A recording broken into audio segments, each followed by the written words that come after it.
Good afternoon, everybody.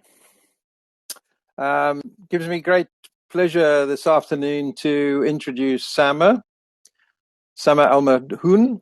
He's a business consultant who is recognized to help companies implement learning and capacity building tools in supply chain. Samer is also a board member of the United Nations Global Compact Network in Jordan.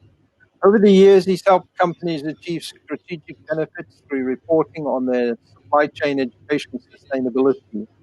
He's played a major role in spreading supply chain education in the Middle East in the past 20 years. Samer also successfully completed major supply chain infrastructural projects from erecting factories, airports, and transportation hubs in the Middle East.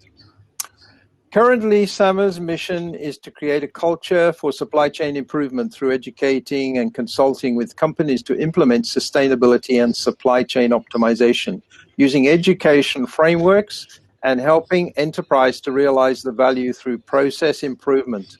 And now with a handful of in-house training sessions with international companies, Samer enjoys coaching and facilitating supply chain education as well. And his topic this afternoon is supply chain excellence using the SCOR model. So, Samer, over to you. Hello, Ken, and thank you very much for the lovely introduction. Hello, everyone, and thank you for coming over. It's always my pleasure to take a part of SAPEX conference. Probably this is my 5th year in a row, and I am so proud of always being part of the SAPEX family speakers. Definitely, I would love to be in South Africa just like every year, but I think this is perfectly working well, and I'm enjoying it. I am having a blast attending many sessions actually today. So guys, we have 45 minutes, and I'm waiting for everyone to bulk up. We have a very interesting chats about supply chain excellence today. And basically, I'm going to share wisdom of what we have been doing in the Middle East lately and around the world in creating the so-called supply chain excellence. So if you allow me, I am going to share my screen, and then we immediately kick off with slides about what is really supply chain excellence. Probably we'll have a poll to talk about and so on. So just let me put in my screen. All right. Can you confirm, do you see my slides? Yes, that's fine. Excellent. Thank you, everyone, for attending Supply Chain Excellence using SCOR. So what is this about? Let me first introduce myself. By the way, one of these pictures is in SAPEX. I am Samer Almadhoun from Jordan, from V.U.C.A, a consulting and educational firm that we established 10 years ago. I'm an Apex Award of Excellence winner, and I'm active in participating in many educational venues like SEPS conferences, SAPEX conferences as well. And I trust one of these pictures comes from SAPEX actually. I have done a handful training for the United Nations on supply chain excellence, and I'm so proud of my journey with the United Nations in Africa and in the Middle East to educate on supply chain excellence using SCOR actually. All right. In my free time, I like to lecture and network with great people like you guys, all of you. So what is this about today? Basically, we talk about what is happening today, and what is happening today in the world is no surprise to anyone. And then we will move to the concept of supply chain excellence and how this is developing inside companies, what is the history, what do we mean by excellence, and so on. And then what really motivates organizations and professionals in the supply chain to talk about or implement supply chain excellence. And then we look into the so-called SCOR, the supply chain operation reference model, and how this model can help organizations achieve supply chain excellence through projects of improvements, okay, and how SCOR is being configured today. Okay. SCOR remains, the supply chain operation reference model remains a hot topic as we talk about supply chain excellence in general, right? Moving forward, so what is happening in the world today? We know that COVID outbreak, I'm not going to stop here because you all know what is happening today. The COVID outbreak is a black swan, was a black swan for everyone. Took everyone by surprise, right? And we know, and this has been trending, that we live in a V.U.C.A world today, which is short for volatility, uncertainty, complexity, and ambiguity, okay? Having said that,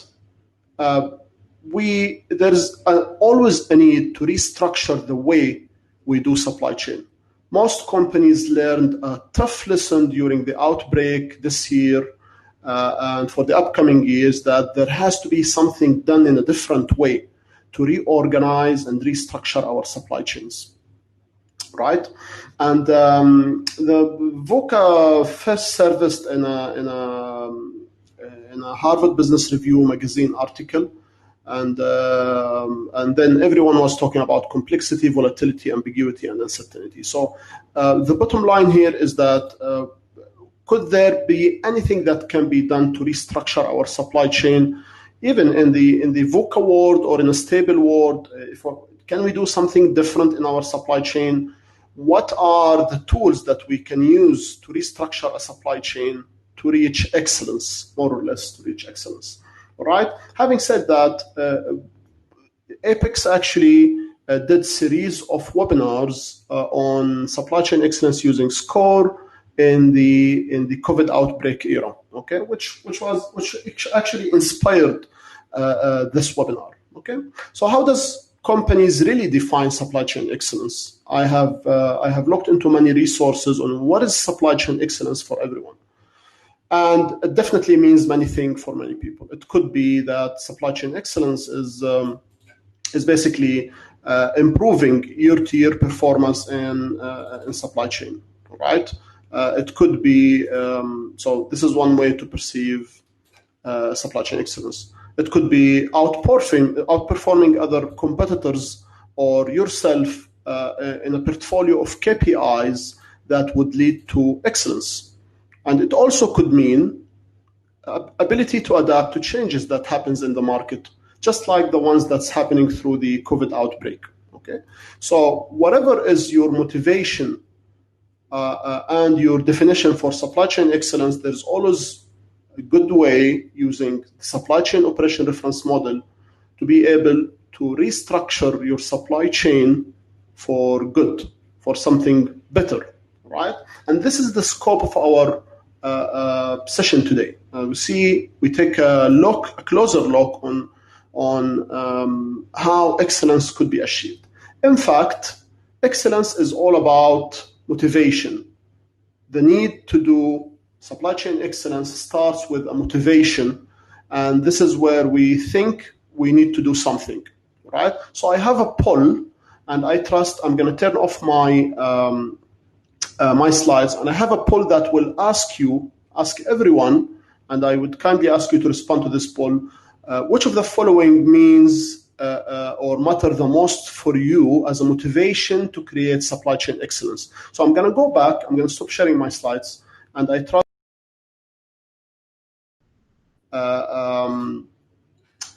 distributing that poll. Okay, so we have like 4 or 5 motivations for everyone to look into supply chain excellence. Do you want to create supply chain excellence because you want to create a reliable supply chain?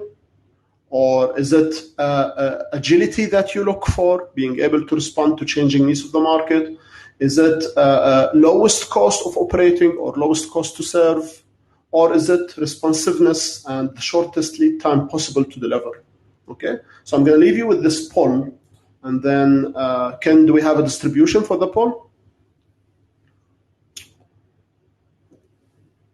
Does everybody know where to go to get the poll? On the right-hand side, you'll see polls. Just go in there and tick one of the boxes.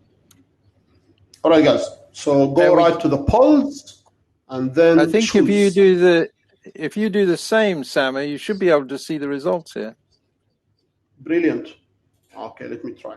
So, but there's no perfect answer, guys. Okay, so what motivates you really to create supply chain excellence? So how do you perceive supply chain excellence? These are motivations to pursue supply chain excellence. I'm going to do one myself that I would always believe in for the sake of Outbreak, for example.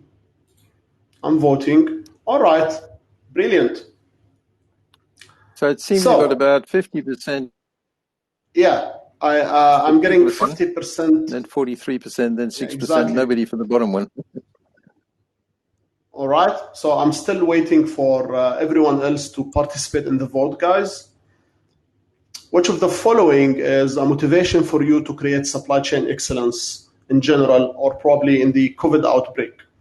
Is it an agile supply chain that responds fast to changing customer needs? Is it a reliable supply chain that delivers right products, right customer with the right time? Is it responsive supply chains with the lowest time to deliver, or supply chain that works with the lowest cost to serve? Nobody likes that last one. So which one we have scored the highest, Ken? They're the reliable supply chains. Okay, so everyone is looking for 45% of you guys believes that what creates supply chain excellence is a reliable supply chain that delivers right products to the right customer and to the right time. Okay, there's actually no perfect answer for this, but this is a different perception of what really motivates you to create supply chain excellence. Okay, that's brilliant. Going back to our slides, so basically it could be any of these that really makes sense to you. And let me go present back. So here we go.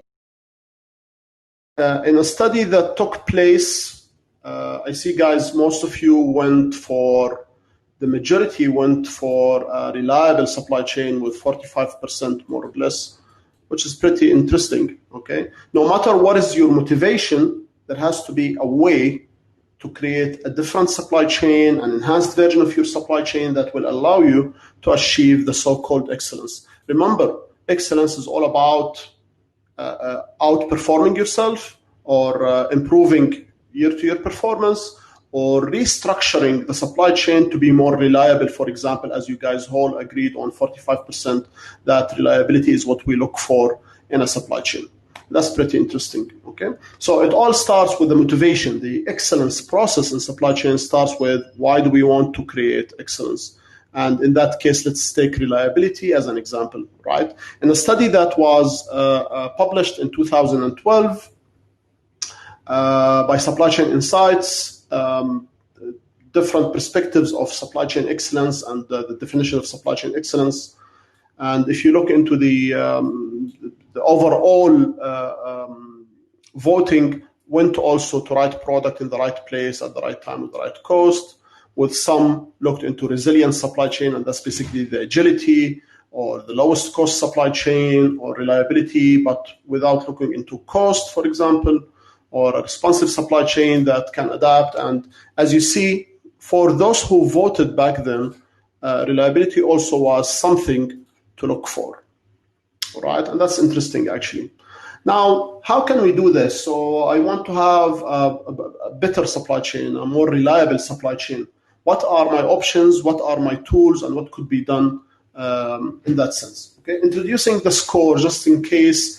I'm sure many of the supply chain professionals around the world knows what is really SCOR, but it would be an added value to talk about it today. SCOR is the Supply Chain Operation Reference Model, recently acquired by APEX and the Association of Supply Chain Management, had been established around 20 years ago by the Supply Chain Council, by a bunch of companies and supply chain professionals who wanted to create a standardized way of doing things in the supply chain.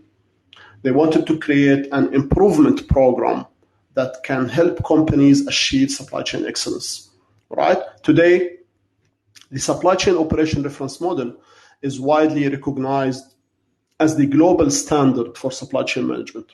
I have done a handful implementations of supply chain excellence and process reengineering using the SCOR, and I can tell this is one of the best things that happens to the world of supply chain, in addition to DDMRP, Ken, this is for you, right?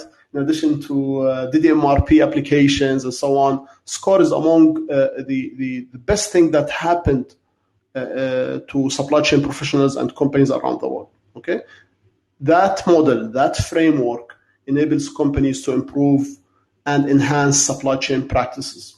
Right.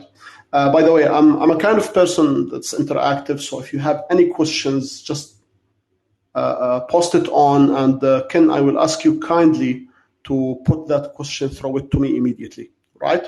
I don't want to delay questions towards the end. Fine. Okay, there's no questions at the moment. So excellent, thank you.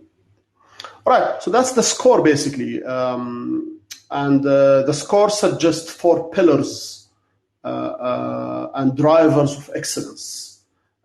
Using the framework called SCOR, you will be able to adjust processes in supply chain in relation to practices in supply chain, performance in supply chain, and people in supply chain. Meaning, I can always measure my supply chain performance using SCOR standard KPIs that we'll discuss shortly. I can always examine and re-examine and construct new processes or examine current ones using the standard processes adopted by SCOR. I can always change things in my supply chain using standard practices and best practices and emerging practices in my supply chain that's mentioned at the SCOR. And I can always enhance the capability of my team that works in supply chain using the people part that tells me what kind of skills is needed for a certain process that I'm adding to my supply chain, or what practices are needed and can be put in place for a certain process. What KPIs can be measured, and from there we can understand that we have weaknesses or things that's not going according to standard in our supply chain. And basically those 4 elements, and we'll see this later on today, those 4 elements are tied together using the SCOR, and they are cross-referenced. And cross-referenced mean that for every performance or for every process, there are set of KPIs that can be used. And for every process, there are practices that can be suggested. Practices is a different way of doing things. And for every process, we have people skills that's needed to maintain that process up and running. Okay. And partially for practices, there are people skills needed. And so basically what happens is that the SCOR is cross-referenced. For every single process in the supply chain, you can see a relationship to performance, practices, and people, and vice versa. When you measure supply chain performance using a set of KPIs in SCOR, you can see how do they relate to certain processes, practices, and people skills as well. Okay, and this holistic approach is what really allow us to create supply chain excellence. Okay, constructing and reconstructing a supply chain to be more reliable, delivering the right products to the right customer, for example. Digging down inside every one of them. So processes are basically just like what Herbert said today morning in the United Nations mission. It's either plan, source, make, deliver, return, and enable. Okay, these are the set of processes in any supply chain, more or less, definitely. And what SCOR does basically is it breaks down for you every single sub-process that takes place inside the planning in my supply chain, or the sourcing process, or delivery process, or returning process, and so on. Okay, so that's speaking of processes perspective in SCOR. Also, SCOR mentions and determines what practices could be used, and practices are either summed into standard practices, best practices, or emerging practice. And a practice is a unique way to do a process. So probably you will have a planning process for, say, for example, planning your inventory. Okay. But there are, so the classic planning for inventory would be, for example, reordering, calculating safety stock, and these things. But what SCOR does as well is that it can suggest practices for you that can be used in the planning process to replace the classic way of doing safety stock and reordering a maximum stock. For example, like using VMI, vendor managed inventory, or adopting DDMRP, which is a best practice in demand-driven MRP is a best practice that replaces many of the classic planning functions in an organization.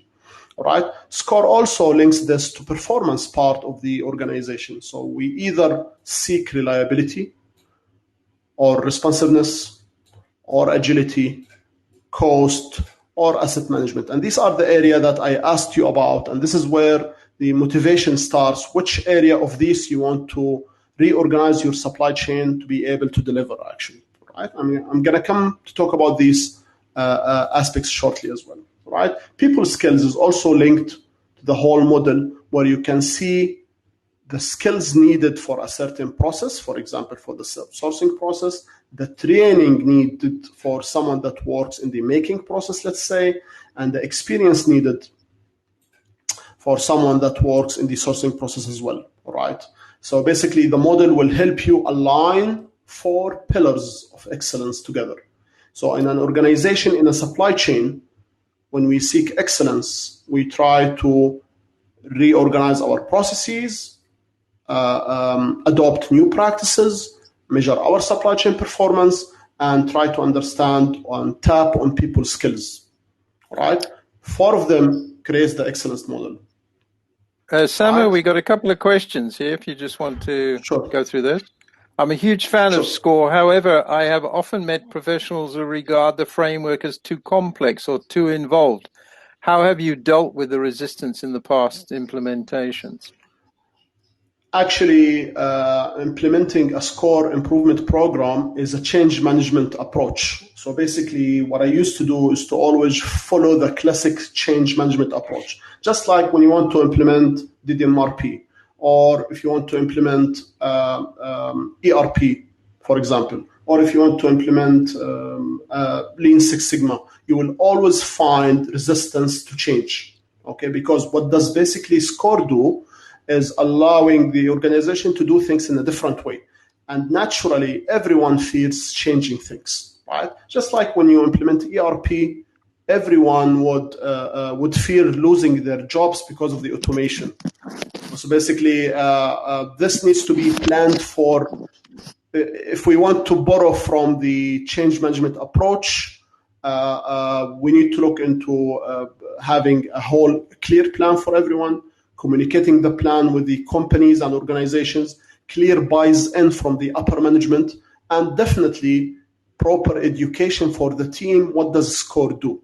And that would require sitting for sessions with them, showing them how things could be done in a better way using SCOR implementations. All right, and I'm a big fan of the buys-in of the upper management. If you don't have buys-in from the upper management, this might be an epic fail, actually. And I have been there where some of the upper management were not buying the concept, and it turned to become an epic fail, actually. All right, and I've been there also where the teams, the supply chain teams, and everyone in the organization was not communicated that we are doing things in a different way using SCOR, and that created chaos in the organization.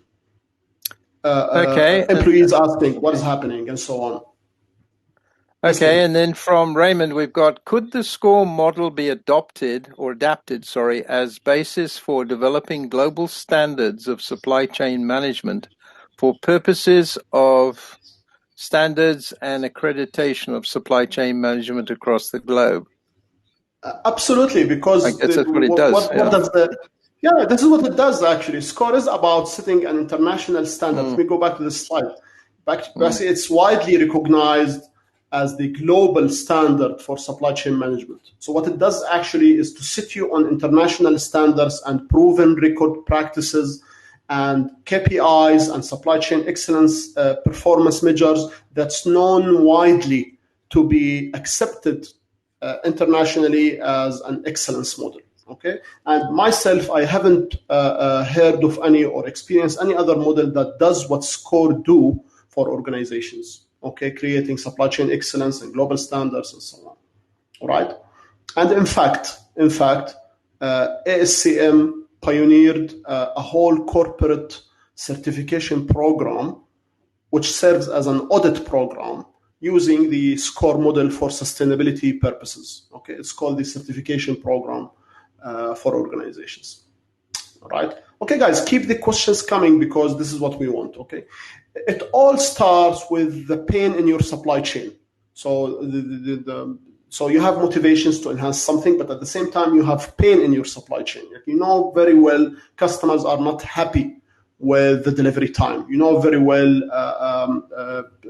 you need to shorten the lead time, for example. So this is another study from the same source, the Supply Chain Insights 2012, talks about the pain in my supply chain and there are many elements that can make probably you have an issue with customer service and customer delivery, for example. You have an issue with an attempt to shorten the lead time. Your customer is complaining about your time. Your team does not know what is the company's strategy and direction for the next period. Whatever is the pain, I think the SCOR has the ability to help you overcome a pain in your supply chain. So it all starts with a pain where you feel my customer, for example, is not happy. Or I have seen some companies that they talk to me, their pain is that the cost of supply chain is 38% of the revenue. Okay, the cost of supply chain is eating up the revenue. That's a pain, right? The upper management is not happy with the outcomes and so on. So basically, this is what we use the framework for. We break down the elements that leads to the cost of supply chain, which is basically a performance measure, and we try to see what processes relates to this. Let me go back to this. So basically, you have calculated the cost of supply chain to be 38%, right? Definitely you are not happy with that. And in a very simple format, what you want to do is to see the cost of supply chain relates to which area of processes. So now we have the link created between performance and processes. And then you can see what practices can be used to reduce the cost of supply chain, like ordering and reordering material, for example, right? So these are the performance measures that the SCOR is basically proposing. And if whatever you think in your supply chain, it is one of these issues. So you say, I am unable to deliver the right products to my customers. The customer is always complaining about the right product. That's definitely a reliability issue, right? The customer is always complaining about very long lead times. That's a responsiveness issue.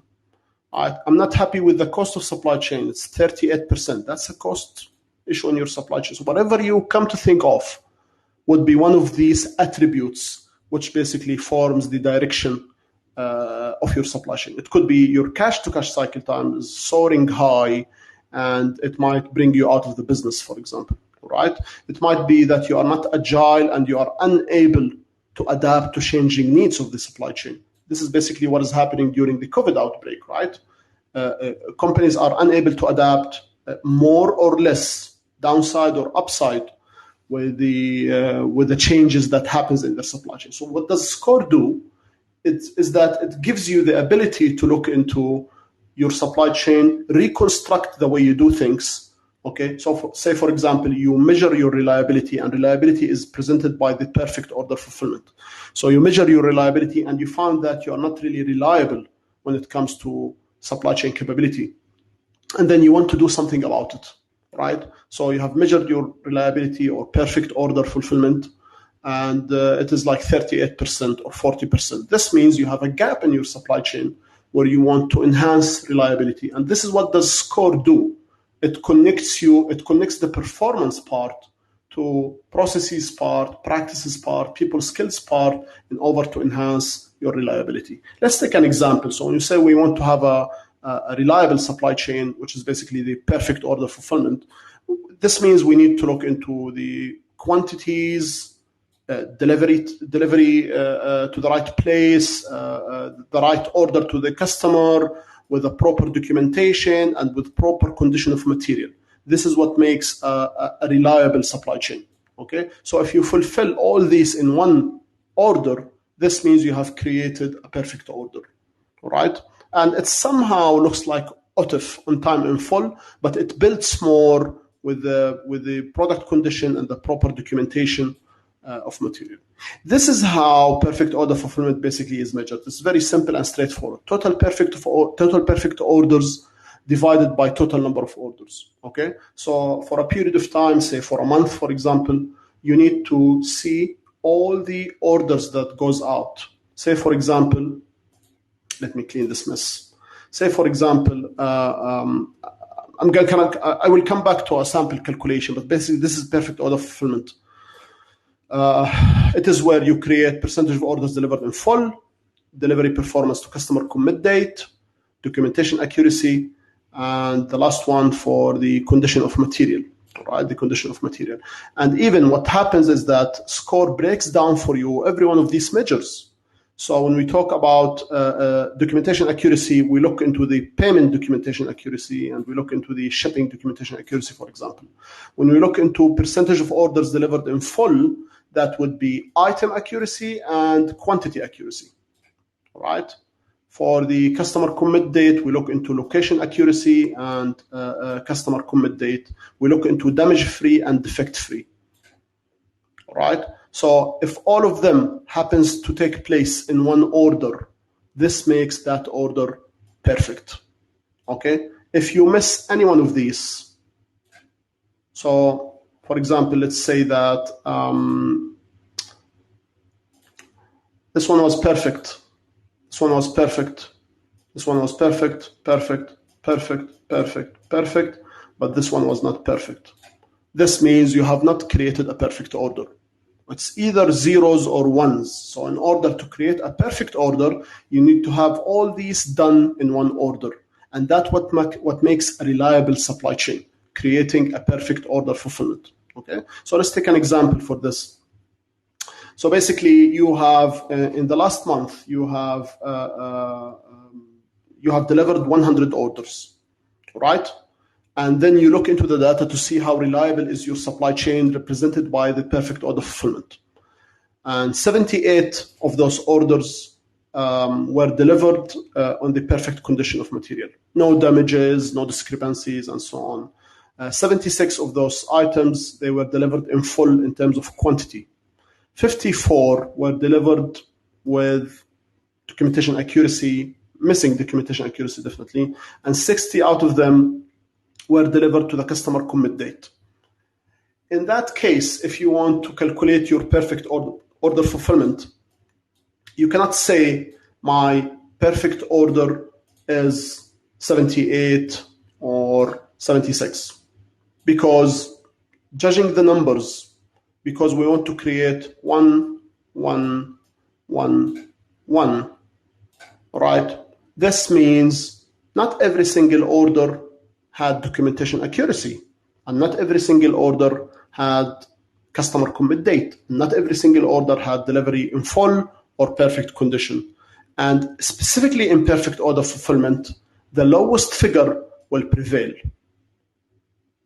So in that example, only 54 orders potentially might have been delivered in full. Why? Because, as I said, only 54 orders, the lowest number among them, because we need to create 4 elements fully achievable. So you only had 54 elements. That creates a perfect order for you, okay? So by maximum, and it might be less. Looking at the bright side, comparing 54 out of 100 orders, my potential perfect order fulfillment, total perfect orders might be 54 divided by total number of orders, 100. That makes my perfect order fulfillment by maximum 54%. Right? Remember, perfect order fulfillment is about creating all of them correctly. And that makes sense because this is the difference between on time in full and perfect order fulfillment in that sense. So that company, my question to you, do they have a gap? So they perceive reliability as you all chosen. they perceive reliability as the thing to look at in supply chain excellence, and they need to construct their supply chain according to that. So do they have a gap? Definitely they do, because the reliability is nothing but 54%. This means they miss around another 56% or so of not being reliable. And that's the role of SCOR, where SCOR helps you understand where does the issues in reliability come from. So SCOR breaks down for you element of processes, all right? So basically you have plan, source, make, deliver, return, and enable, and then SCOR will break down for you a delivery process for a make to stock item, for example, saying this what needs to happen in the deepest details of your supply chain in a standard process. Okay, so SCOR will tell you and will give you a hierarchy of processes in place. So in order to deliver orders to the customer, you process inquiry and quote, you receive intervalidate orders, you do this and that, you build loads, you route shipments, etc. Okay, and links this to you with the reliability thing and tells you exactly where reliability is affected by which processes. So now you start creating a link between unreliable processes and your performance, and you pinpoint your pain in which process in your supply chain. So potentially maybe you are not reliable because you don't reserve inventory on the delivery date, all right? And that's potentially leads to falling behind with reliable supply chains and so on. And SCOR also gives you a process approach like this. So basically you can see a whole breakdown. For example, this is a process called authorizing product return from you to your supplier, or vice versa, from your customer to you. And that's my middle process. And SCOR will tell you exactly what happens in a predecessor format and what happens after, actually, and what documentation needs to be produced here and there in the middle. Okay, and that would be a guiding line for you how your process should look like. And that's amazing, because if you don't have a return process, now you can adapt this one as it looks like. If this is what is causing your reliability issue, then that's great. You need to inspect every single process that leads to this, right? Ken, do we have any questions? Not really at the moment, I don't think. Good, thank you. Excellent. So let's take a very simple example.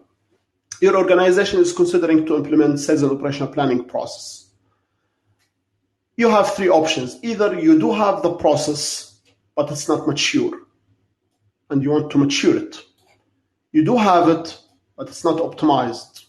Or you don't have it at all, and you need to construct it from scratch. So you basically can immediately use SCOR to construct a whole process, and this would help you in achieving better reliability, right? Because S&OP synchronizes supply and demand, and basically if you are not synchronized, this means you don't deliver the right product to the right customer, or you might be running out of stock, or you might be running overstock, right? And then you have issues. So maybe constructing a S&OP process is something good to look at, and so on. So basically, this is what does SCOR do. I want to go and show you around SCOR from Apex website. If you are an Apex member, I need to keep this. I'm going to go back, and I trust you see me. Go to Apex website and show you the SCOR model. If you are an Apex member, you will be able to see the SCOR model in details there, and the new version is just amazing, literally. So what I'm going to do now is to open SCOR model for you, and let's serve for 5 minutes in attempt to know how does the S&OP process look like, so I can adopt it more or less. All right. So just give me a minute. I need to log into the SCOR standards, and I invite you all to check that later on to your convenience if you are Apex members.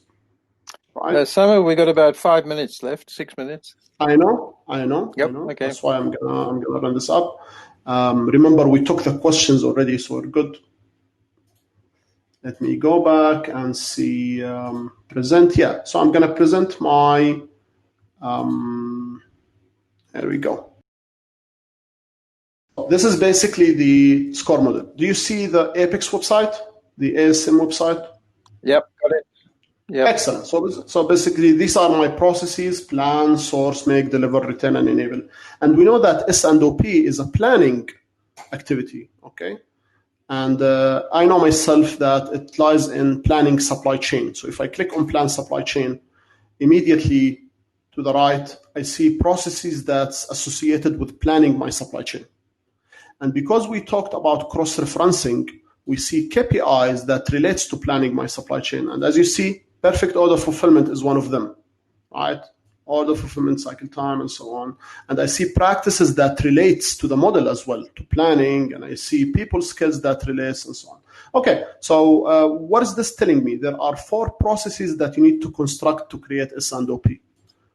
Identify, prioritize, and aggregate supply chain. Listen. Yes, unless it's me, we don't seem to be getting your screen changing. I'm on the SCOR website.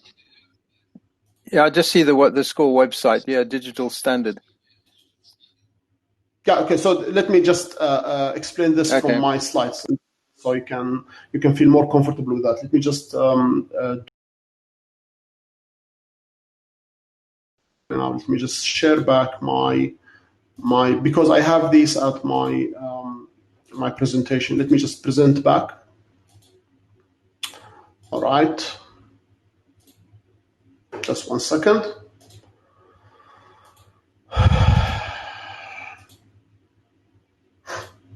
So basically, what will the SCOR model do is to break down to me a whole process where we can see supply chain drill down for planning and so on. I'm trying to go there, but I don't know how to do that. Sorry, guys. Let me try to go back to the digital standard again, okay? And see if we can go. Well, while you're doing that, one question we've got here, would you recommend to use the SCOR model to manage the supply chain risks, or will it work better in mitigating the risks? If not recommended for risk management, what model would be best to manage the supply chain risks? Any comments on that, Samer?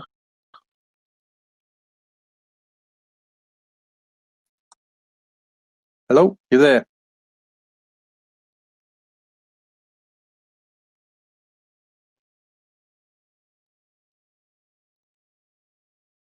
Hello, Samer, we've lost you. Can see you talking, but there's no voice. Have you muted your mic? Did I? Yep, that's it. We can hear you now. No, you've gone off again now.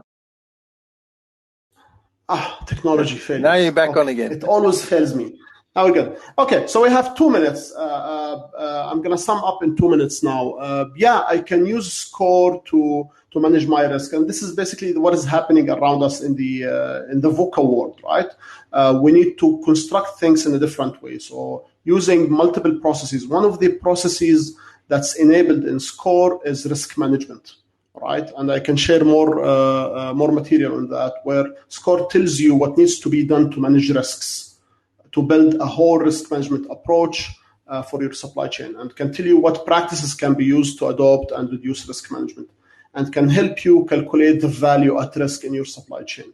Alternatively, you can use ISO. You can obtain ISO for risk management, which is basically the whole risk management thing is about structuring a process around risk and identifying risks and so on. So either obtain ISO or you can use SCOR. The difference is that ISO will give you the straightforward 1, 2, 3, 4, 5 processes, but it's not supply chain specific, while SCOR can give you a whole breakdown how to build risk management in supply chain. All right. Last but not least, because we only have 1 minute to go, what I want to say is that SCOR has created also an improvement program, bunch of steps that you can follow to create excellence in your supply chain. And that would include defining your supply chain, measuring your supply chain performance, probably benchmarking your supply chain internationally. And this is an amazing experience to benchmark your supply chain against international rivals, prioritizing projects for improvement, and so on. My time is up. My last recommendation for this is that you try to go around Apex website to mingle in the model, the SCOR model there, or obtain a SCOR certification program which helps you how to use the SCOR model in general. All right. And there's also great reading. If you want to read some books, you can read the Supply Chain Excellence book by Peter, which talks about how to create supply chain excellence. All right, guys, my time is up, I trust. Thanks. Right, Kim? Thanks, Samer. Thanks. As you know, I'm a great advocate of SCOR as well. And it really, I don't understand why more and more companies don't adopt it, because why go and reinvent the wheel? You've got the supply chain there in front of you. Just put it in place, okay? You know, really, what I have been doing in the past 3 years, if anyone is asking me, we have a problem, can you help us, and how will you do this? And whatever problem I look at, I say, oh yeah, I'm going to use the SCOR here. Yeah, okay. Absolutely. Restructuring supply chain, process reengineering, measuring supply chain performance, training people. The SCOR model can give you all that. That's why I said it's one of the best things that happened to supply chain professionals, actually. Absolutely. And guys, before you go, can you just go into the poll and rate the presentation? Okay. And then we've got a 15-minute break, and we're coming back for the closing keynote address. So thanks, Samer, once again. See you next year. Thank you very much. My pleasure. Thank you. Okay. Face-to-face next time, right? Okay. Yeah, hopefully. All right. Cheers. Bye-bye. Bye. Bye-bye. Thank you, guys. Bye-bye.